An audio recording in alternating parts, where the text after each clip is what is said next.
This is History for the Reckoning, a podcast that dives deep into the history that's hard to hear but critical to understand. Season 1, American Concentration Camps, the story of World War II Japanese incarceration. Welcome to the first episode of the podcast. I'm your host, Spencer Ford. The incarceration of Japanese and Japanese American people on U.S. soil in American-built concentration camps is a terrible stain on this country's history that we hope to document and understand better with this podcast. And to start, we need to understand the context that led up to this mass incarceration. By understanding Japan-U.S. relations before Pearl Harbor and the experience of the 120,000 plus people of Japanese ancestry in the mainland United States before the war. Explaining all of that to us today is my incredible guest, Susan Kamei. Susan is a lawyer, historian, and professor with multiple family ties to Japanese incarceration. She worked as part of the Federal Redress and Reparations movement, which we'll learn about more on a future episode, and taught a course about the incarceration at USC. She regularly speaks about Japanese wartime incarceration for big news sources like NPR or the BBC, and I recommend our listeners pick up her book, When Can We Go Back to America? Voices of Japanese American Incarceration During World War II. Susan, thank you so much for joining me. Thank you. So let's start out with going back to early to mid 1800s. So this is the European colonists are sweeping across the continental United States. They're flooding into California, the whole West Coast. Also, Hawaii has a bunch of these white-owned plantations that are starting to grow. What was the relationship between the United States and Japan at this point? Well, of course, Japan was in its own state of isolation, and for 220 some odd years had kept itself apart from the rest of the world, while the trade interests of the young United States, I mean, really from the beginning of the country, and trade with China and other triangles of other continents had been formed. Then with Commodore Perry's incursion into Japan in 1853, started the opening of those doors of commercial and political interaction with Japan. Yeah. Can you give us the high level of that incursion that Admiral Perry did? Because it's just a crazy story. Well, just to keep it high level, it was part of, as I understand it, the manifest destiny philosophy, and especially that the United States had a responsibility, a duty to open up China and Japan to Western ideas and philosophies, and that it caused its own crisis within what was then the different families and that were vying for control in Japan. Then that got solidified under the Tokugawa shogun with the Meiji Restoration in 1868. So how did these two countries start interacting? So Matthew Perry shows up with the gunboats. We're going to be talking now. What was the talk like? Well, I think many years of different kinds of interaction and resistance, confusion on the part of the succession of Japanese rulers, and then with Japan's own economic crisis under the Meiji, beginning of the Meiji era, when with heavy taxes, the collapse of the agriculture, and the migration of young people leaving the countrysides in search of work and sustenance, that it became mutually advantageous to labor forces in the United States and with the Meiji era government to encourage young men, especially those teenagers, really from the country, to take advantage of what they were promoting as labor opportunities in the land of promise. But we really need to go back and talk about how that was affected by what was happening with China. Okay, let's do it.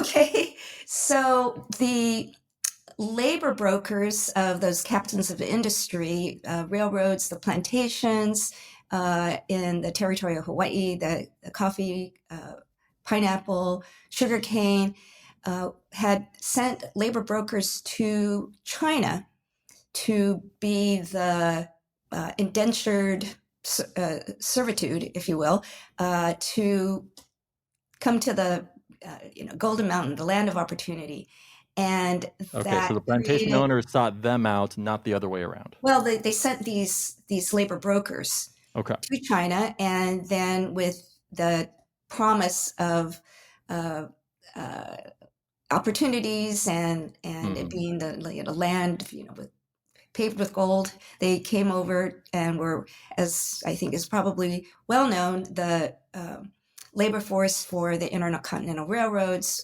but also Right. the plantations in Hawaii.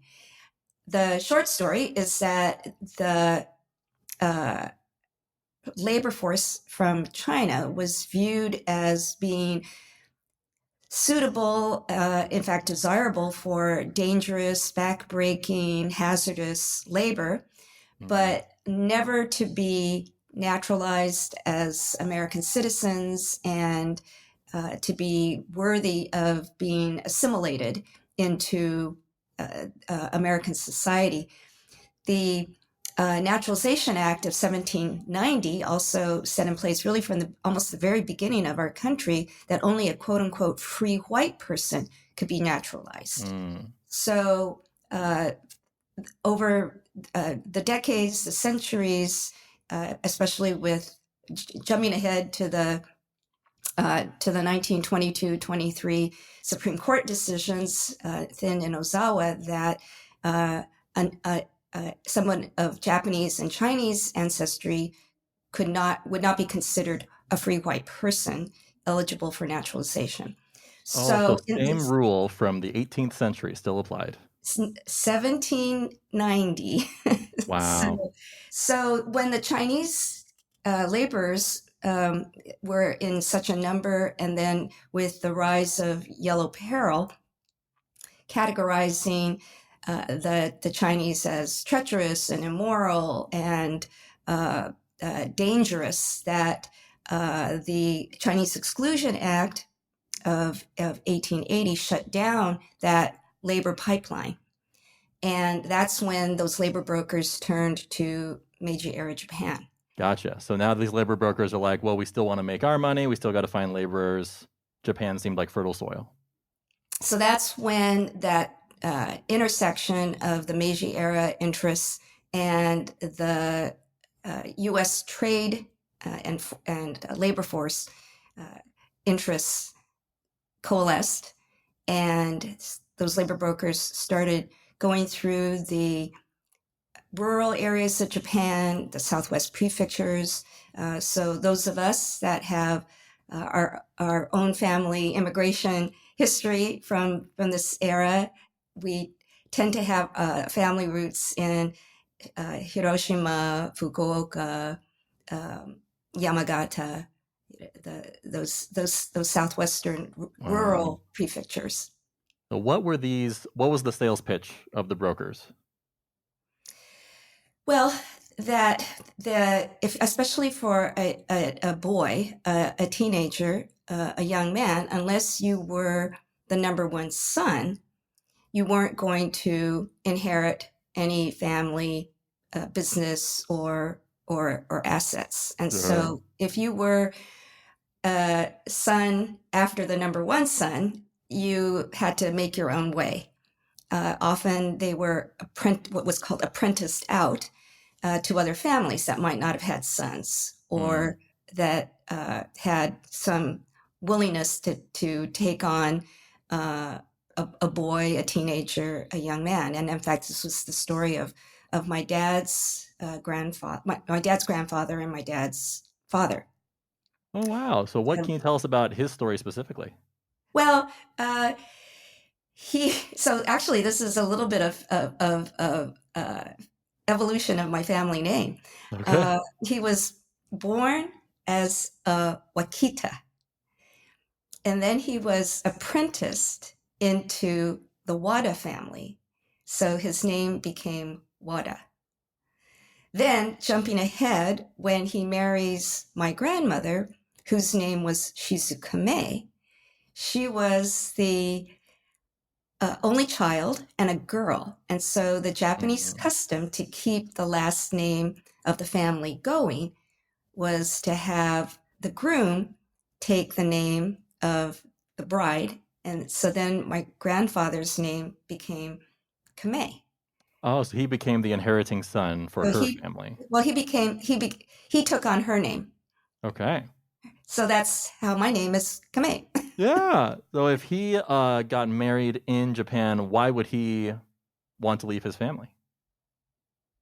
How did that Well, happen? so lack of opportunity and being persuaded by the marketing pitch that come to the land of opportunity. And I don't know that they knew what they were getting themselves in for Sure. in terms of how hard the life was on the plantations and on the railroads. And then as they finished their labor contracts, migrated, some might have returned to Japan, but um, 2/3, I think, was the estimate, ended up staying in Hawaii. But then Oh. others, like my my dad's mother's father, and his brothers, so my great grandfather and two grand uncles, went to the pineapple and sugarcane plantations in Kauai. Wow. And then my great grandfather came onto the mainland. Okay. So you mentioned a lot of these young men didn't necessarily know what they were signing up for. So what was it that they found when they ended up in, we can separate them out. When they ended up in Hawaii versus the mainland, what kind of things might be typical for these laborers to experience? Well, to address what they found on the plantations, they actually made less than the other minorities that were part of the plantation labor pool. So there was this hierarchy of Filipino, Chinese, other the Native Hawaiians, and so the Japanese immigrants typically made less, from what I'm told. And then what I have also heard is that they any wages that they earned, they were committed to having to spend them in the plantation stores. And so it was, and then there was typically the uh, plantation management, the managers only spoke English. Of course, this is a group that was still speaking Japanese and country Japanese at that. So uh, it was, it was just a very tough environment, long hours, uh, uh, poor living conditions, just hard to earn their way out of those labor contracts. Oh, But sure. then others that made their way to the mainland, they were working as crop pickers, as fishermen on fishing fleets and canneries in lumber mills. So just various agricultural and industrial labor. Yeah, if it was that hard, it makes me wonder why 2/3 stuck around. Do you have any sense of why they would do that? I think just became their community, Mm. probably what they were comfortable with. As I mentioned, two of those great grand uncles chose to stay in Kauai, and the rest that Interesting. family is still in that part of Kauai. So back to the west coast of the United States. One part of your family went there fairly early on. What industry was your family in on the west coast? Well, all four grandparents were a little different. Okay. My mother's parents were atypical in that they had come from families of means. They had education. My grandmother in particular came from a merchant family, and she had a very typical, I think, really exquisite education slash training as a young girl, as a teenager, highly skilled in Japanese instruments. The Cool. Shikoto and shamisen, became a teacher, a sensei in her own right. My mother's father came over as a student, and the gentleman's agreement in 1907 halted any further immigration of Japanese laborers. But the difference between the gentleman's agreement of 1907, which was a series of protocols between Japan and the United States, and the Chinese Exclusion Act of 1880, is that the gentleman's agreement allowed for exceptions. So even though it shut down the immigration of Japanese laborers, there were exceptions of those that could still come. And Mm. those included students. And my maternal grandfather, actually came over under this student exemption.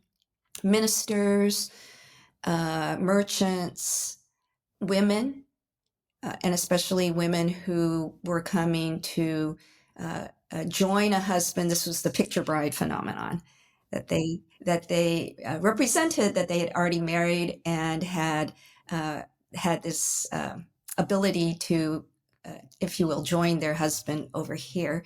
But No. other women, young women, came, and that was my maternal grandmother's case. She was uh, intrepid. My dad said she was very spunky, and she just wanted new opportunity.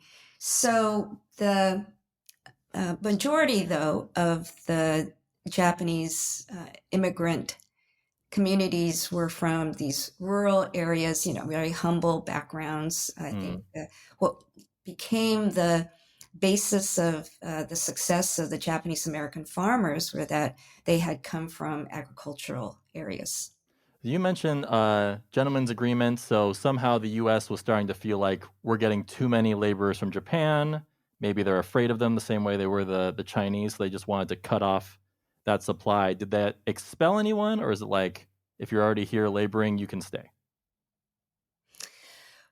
I have seen references to the Issei, so the first generation, was the immigrant generation, that they would be subject to, like, what we're seeing today, immigration sweeps, even if they were a legal alien, of course, Mm. again, not able to become a naturalized citizen. Um, I'm not aware that they were on a wholesale basis kicked out, but they did face, by the turn of the century, what was building up to the context of the gentleman's agreement, the same kind of pressures from labor unions and the agricultural community, the agricultural business community, that was a replay of, must get the Chinese out. Then Mm. the slogan became get the Japanese out, and of course they used the three-letter word. Right, right. Of course they did. I find it interesting that in the gentleman's agreement, you mentioned that wives could come and even single women could come. And it seems like if the purpose of the agreement was to stem the tide of Japanese entering the United States, they would have barred that. So, what's your sense of why they let women come? Well, I think they were focused on the laborers, Hmm. and that it had this business industry uh, genesis of the political protests, and the town hall meetings, and what was in the media, what was in the newspapers. Mm. Um, the the irony, of course, is that because women and non-laborers were able to come, that was the basis for the Issei immigrant men to be able to marry and have children, and their Right. children become the second generation, the Nisei generation, that were American-born citizens. Amazing. So they kind of worked against their own interests, maybe, or at least the racist lawmakers enabled what became the foothold for this Nisei generation. What was the experience on the West Coast for these new Japanese American families? So the impact, I think, of that agricultural success of the Issei farmers was they became highly productive, especially in areas where there was opposite of what kind of land the big white agribusiness were looking at. The Okay. land in areas where they were able to use machinery and large scale crops. And so the Japanese American farming families succeeded in being highly productive in land that white agribusiness didn't want. Oh, wow. And they became specialists, if you will, in what I've heard referred to as stoop crops, crops where you had to bend over and Okay. pick things by hand, strawberries, and crops that couldn't be harvested by big machines, for Mm. say cotton or wheat, but had to be done by good old manual,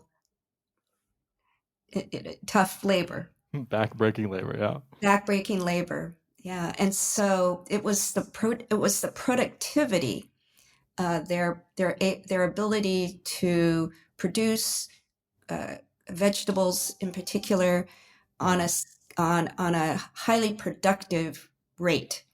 That was really what was, I think, the most threatening to the agribusiness and what they lobbied against, because the alien land laws prevented the Issei, as not being eligible for citizenship, from owning land and having a long-term lease, and a long-term lease defined as more than 3 years.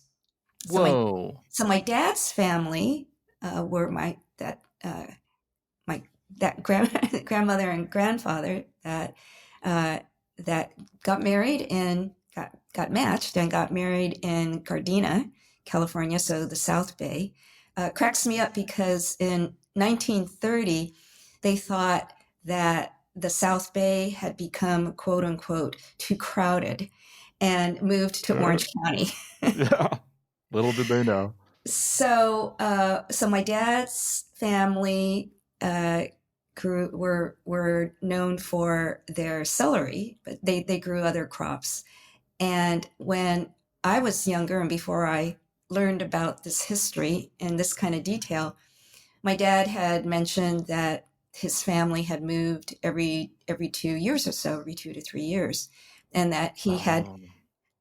he had this itinerant. He and his siblings had this itinerant lifestyle, and their education was interrupted. Their elementary school education was Yeah. not only interrupted by having to work in the fields, but also having to change schools so often. And Yeah. I didn't know at that time, when I was hearing him make these glancing references along the way, that it was because of the alien land laws. They never had enough. They were among the families that never had enough capital to buy their own land. There Okay. were other So they were families. barred from buying land. So even if they'd saved up, how would you go about getting your own homestead? Sure. So other families, because the Nisei were American-born citizens. Right. So there were families that, if they had the ability to save up the money, could buy, whether it was a home or farmland or business office, in the name of their Nisei children, typically the son. Oh, wow. Okay. Because their children, the Nisei children, are American citizens. But then, Mm. because there was a series of alien land laws, then as the politicians, the lobbyists realized that the Issei were using their uh, ability to buy property in the name of their Nisei citizen children, Then they enacted a series of subsequent alien land laws to close down any of those loopholes. So Whoa. one avenue, in addition to buying the holding the title, buying it in the name of a Nisei child, was also to form a company and have the Nisei, typically it's the son, be the shareholder. And Hmm. so, as they came up with these workarounds to whatever the prohibition was, then the legislatures at California in particular enacted subsequent laws to close down each of those loopholes. Interesting. So, like, you made these horrible, horrible rules. They found one way around it, and you still want to take it from them. And they will Great. shut it down. So, one thing that the propaganda of the war years would hinge on is the idea that the Japanese were loyal to Japan, that even Yes. though they lived in America, many of them were citizens, they still felt this connection. What's your sense of what relations were between these new immigrants and their home nation? Well, the Issei uh, were uh, motivated to want to be what I'll call socially connected, uh, whether they whether they had ideas that they would ever go back to Japan or not. For the most part, they considered they had made a commitment. They considered America to be their. I heard seen references in various accounts to them saying it was the adopted country. Nora Minetta's father was quoted as saying it was the land of his heart. Okay. So, of course, they wanted to socialize with other that came from their hometowns, their regions, and so there was these associations that would have uh, picnics. My mother talked about how that was the big event of the summer of the year to go to these Kenjinkai events. They, of course, wanted a lot of the Issei women in particular never became comfortable speaking English. Hmm. And so, uh, and then of course, with other policies that were discriminatory to others that were minority and non white. So, redlining and restrictive covenants in deeds meant that they couldn't live in areas where other white people were. Oh, interesting. And so it was this catch 22 of being accused of not blending in, not assimilating, and yet separate and apart from what they were comfortable with in terms of socializing with the Buddhist temples or wanting to do business with others that were Japanese. They couldn't live in areas Interesting. of their choice throughout whatever city, and so they ended up being, because of redlining and these restrictive covenants, being restricted to living in certain areas where they were able to shuttle in. They formed these Nihon Machis, the Little Tokyo in Los Angeles. And so, if I had a time machine, I would love to go back to the 1930s, especially in Little Tokyo. Very, Yeah. very vibrant communities, all the way from San Diego, all the way up the coast to Tacoma, Seattle. Yeah, you've described the difficulty of the Issei to get a foothold. They literally couldn't own land. They had to find workarounds for that. So they weren't allowed to become citizens. So they had to depend on their children for certain legal things, I'm sure. What was the experience of these Nisei, the second generation, the first ones that were American?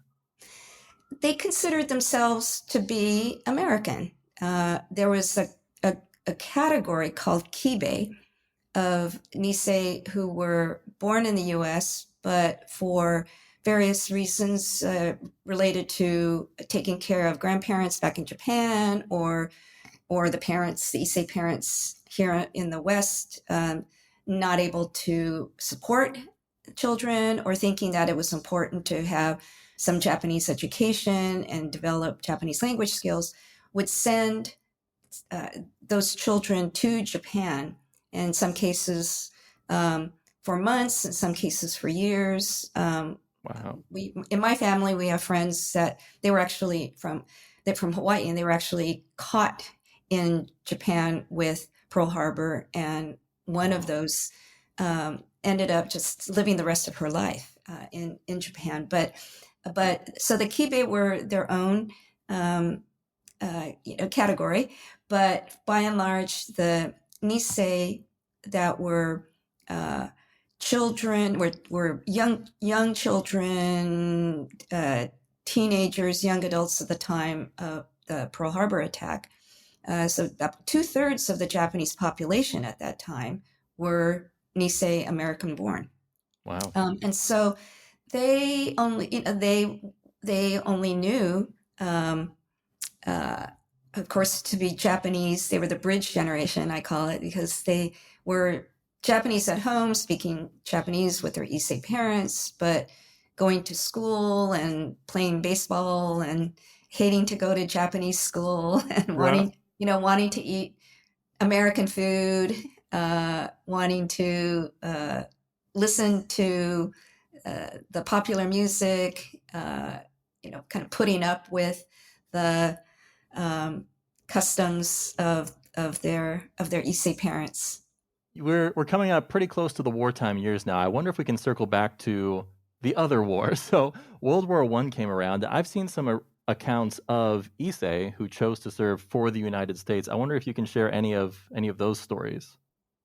Yeah, so there were Issei that were able to volunteer, and from what I understand at that time, World War I time, that there was also some Issei that were drafted.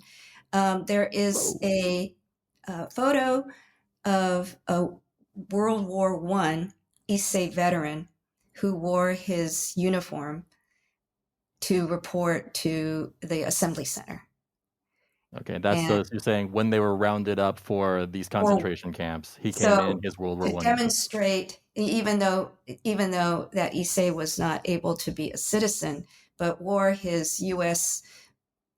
Army, Navy, I think it was Navy, wore his uniform when he reported for the assembly center. And so that's a pretty famous photo. Very powerful imagery. Amazing. I just think that speaks to the sense of they loved this new country. They loved this new place that they were in. They wanted to contribute, and some of them even chose to put themselves in harm's way by going to war to do so. How were the Japanese community and their relationship with the wider American community into the 30s? So the largely whites, but I suppose there are more races as well, but particularly the ones in power would have been the white majority. How'd it go? Well, so one of the things that I try to point out when I give my talks and when I was teaching my course at USC is how limited the exposure was. That the rest of the country had no association, had never seen, met, known anybody of Asian background, Chinese or Japanese, Okay. that the Japanese population was very much centered on the West Coast, Hmm. between Hawaii and the Western coasts. And while there were those that did venture into the Intermountain areas, there was examples of those that lived in New York and others, other cities, but for the most part, and certainly when it came time for the Supreme Court towards the end of the war, 1943, 1944, to consider the Korematsu, Hirabayashi, Yasui cases, and then the habeas corpus Mitsuya Endo case, that I point out to my students that the Supreme Court justices, only Douglas, who was from Washington, state of Washington, might have ever actually known somebody Japanese American of Wow. Japanese ancestry. So that the rest of the country only knew what it was being fed in the propaganda between the Yellow Peril propaganda for the first against the Chinese. It got adopted, spilled into that kind of really violent and hateful imagery and really violent um, messaging against the Japanese, and then the trying to put myself in the shoes of somebody in some other part of the country, and all is what, and this is before social media too, right? Yeah. But all is what is being played in the movie theaters, what you hear on the radio, what you read in syndicated columns in the newspapers, that the Chinese and then later the Japanese are treacherous and dangerous, and our enemy can't be trusted. They are to be feared. Then as we know in South Pacific, have learned in South Pacific, they have to be carefully taught. Mm. So I wonder if we can put ourselves in the context of those people again, in the geopolitical sense. What was the Japan-U.S. relation come mid-20s through the 30s, right up until Pearl Harbor? Yeah, what was the sequence of events that bred this kind of distrust, this kind of propaganda? Why was it so essential that the Americans felt like they needed to do that? So the rise of Japan as an increasingly militarily aggressive country created in the minds of what would be the World War I U.S.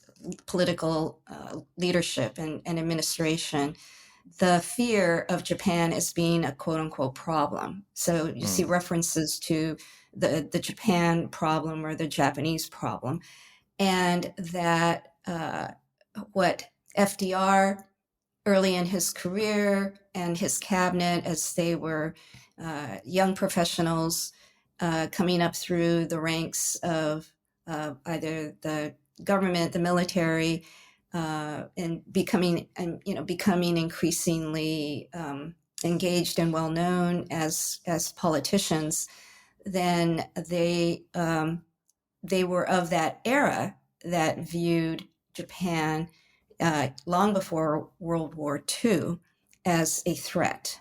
And their ideas that Japan, and therefore the people of Japan, to be an enemy had that backdrop.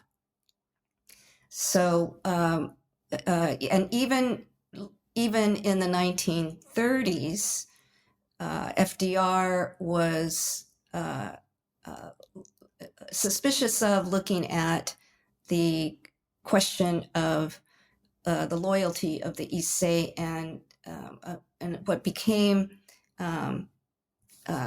part of the avalanche of fear and what happened after Pearl Harbor and this FDR's issuance of Executive Order 9066 was the fear of the so-called fifth column, that persons of Japanese ancestry within the United States were plants, would be agents of Japan to create espionage and sabotage on U.S. soil from within the United States. And none of this was founded in any fact, but that was part of the propaganda and part of the rhetoric. They thought there were already thousands and thousands of saboteurs embedded in American society, ready to be activated. Right. That's the notion of the fifth column. Yeah.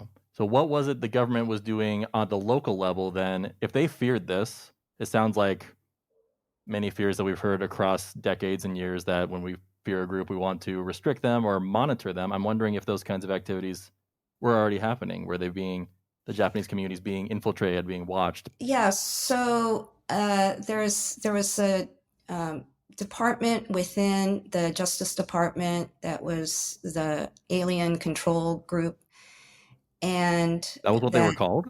Yeah, even in the 1930s, they were surveilling the Japanese American community. So the leaders were the Issei men.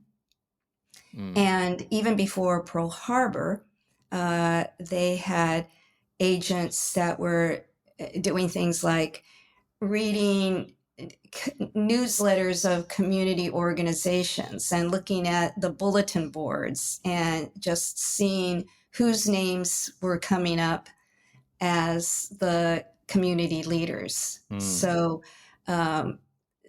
if you were the president of one of those regional associations that I mentioned, or you were the principal of a Japanese language school, you were a Buddhist or Shinto priest in one of the temples, you taught martial arts in in one of the judo schools, you worked for you were Japanese American or Issei, but you worked for one of the branches of a Japanese bank. Right? So there were these lists that the FBI and the Office of Naval Intelligence, created that became known as the ABC lists, and they were categorized in accordance to the likelihood that they thought these could be dangerous slash individuals most likely to be disloyal to the United States. And so those lists had already been developed before Pearl Harbor was bombed in the anticipation that the U.S. would enter the war at some point with Japan. Oh, wow. You mentioned the Shinto Buddhism, that there are these religious practices that had come from Japan and that were being practiced here. I wonder if you can tell us a little bit about what was the religious life when these folks moved to America. Yes. So the distinction between Shinto and Buddhism ended up being important during the camp experience with the so-called loyalty questionnaire that you'll get to in, I'm sure, in a subsequent episode here. But the Shintoism, the government and the people that were making these kinds of recognizance and reports, for the most part, there was an exception with a naval intelligence officer by the name of Kenneth Ringel, but for the most part, they conflated the generations, right? Didn't make a distinction that if you were an Issei immigrant versus a Nisei citizen. And later, the whole premise of rounding up and unconstitutionally detaining all persons of Japanese ancestry, alien, and what they cleverly called non-alien to avoid acknowledging that they were citizens, right, was on the basis that just because of your race, because you were of a Japanese ancestry, that you were just presumed that you would have loyalty to Japan, even though that was for the vast case for the Nisei completely not true. So so back to your question about religion, because Shintoism would have this element of emperor worship, they thought, so they would bar Shintoism as a practice in the camps, but permitted Buddhism. For the most part, the families, if they had, whether they observed it religiously or not, they had this cultural community. And then as others either became Christian for whatever reason or thought it was going to be, quote unquote, safer to become Christian and not identify as Buddhist, there were Japanese American Christian churches that developed. And my mom, whose parents were Buddhist, but she talked about how everybody went to everything. So whether it was a picnic or obon or some kind of festival or a dance or celebration that at least for my mother's experience in Little Tokyo in Los Angeles, she said everybody went to everything, and so there Fun. was Yeah. yeah, and just because um, your family might have been Christian, but you might have still sent your children or tried to send your children to one of the Japanese language schools with a temple. Or I've also heard cases where Maryknoll in Los Angeles, so Catholic, Japanese American and Japanese Catholics, right? But children who were from Buddhist families got sent to Maryknoll for school. That's beautiful. So you mentioned that most Americans would never have met a Japanese individual at the start of the war. I wonder how much, even in these communities, there was mixing with the majority white populace. Was it even legal to marry across race at this time? No, it wasn't. Yeah, so Okay. good question. Of course, they went to school. I think the Nisei that were young professionals before the war that had gone to college at great sacrifice by their families were stymied from being able to enter the professions of law, accounting, business. And so before the war, I have I'm seen sorry. So in what ways were there like policies at firms or schools, or how did this just happen? just just the prejudice and discrimination. And then, of course, uh, even into the 60s, there were clubs, the California Club, the Jonathan Club, whatever that would not allow women, non-Christians, minorities to join. So All right. so there was that backdrop of the racial discrimination and religious discrimination beyond just being Japanese or Asian. Sorry, but I got you off. I pulled you off topic, but they would have schoolmates that were whites and other races too. It depended on where they lived. Okay. So, so for instance, my dad, because he was in the farming community and his neighbors, he told stories of his family's closest neighbors being Mexican farmers. Okay. I think it just depended on where you live. My mom was in Los Angeles, and so she was growing up with uh, uh, children that were from Jewish families, Mexican families, um, other Japanese. It depended on where you lived, Mm. and if your parents. So one good, very good family friend that I've interviewed, still a Nisei, still hanging in there at 99, and her upbringing in the San Diego area was atypical because her father was able to buy a home in a white neighborhood in Wow. some part of San Diego. So she actually is among those something of an outlier to say that she actually did not have any Japanese American friends before Wow. entering camp because she grew up in a white neighborhood. But Fascinating. I think that was probably an exception. Yeah. Before we close, I'm going to, if I Yeah. could, talk a little bit about the number that we're using of those that were incarcerated. Okay. The number is actually approaching 127,000. Wow. So all these years we've been saying approximately 120,000 because we never had an exact ability to determine a count. And in order to determine a count, you had to know that there was a definitive list to know that who was included and that someone was accurately represented by their name being spelt correctly, the order of their names Sure. be correct, whether the Japanese name came in the middle or the Japanese name came first, if they had a Japanese name, uh, if they uh, uh,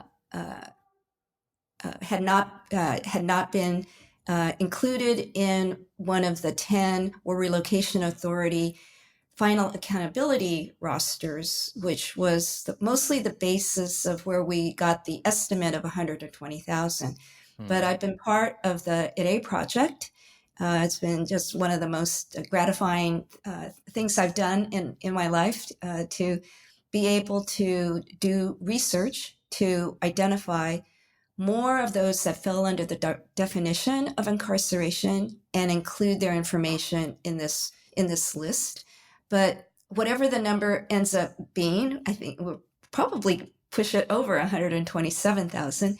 Wow. But I like to say that whatever that number is, there's 127,000 plus individual stories. And so when we talk about this experience on this soundbite level, trying to explain things, especially to new audiences, and we make these sweeping generalizations, that it is not to forget that there were individuals, that individuals had to make their own tough choices and live with their own conscience and live with the consequences of what happened.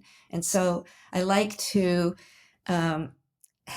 remind us all that even though we try to talk about this in a way to make it understandable in a 30,000 foot level, that we are not, in so doing, we're not losing sight of the fact that these were real people and they suffered and endured and overcame individual obstacles. And I just have ended up being very grateful and all the more respectful and admiring of my own Issei and Nisei family and the sacrifices and the opportunities that they made possible for me and for my generation and for generations to come.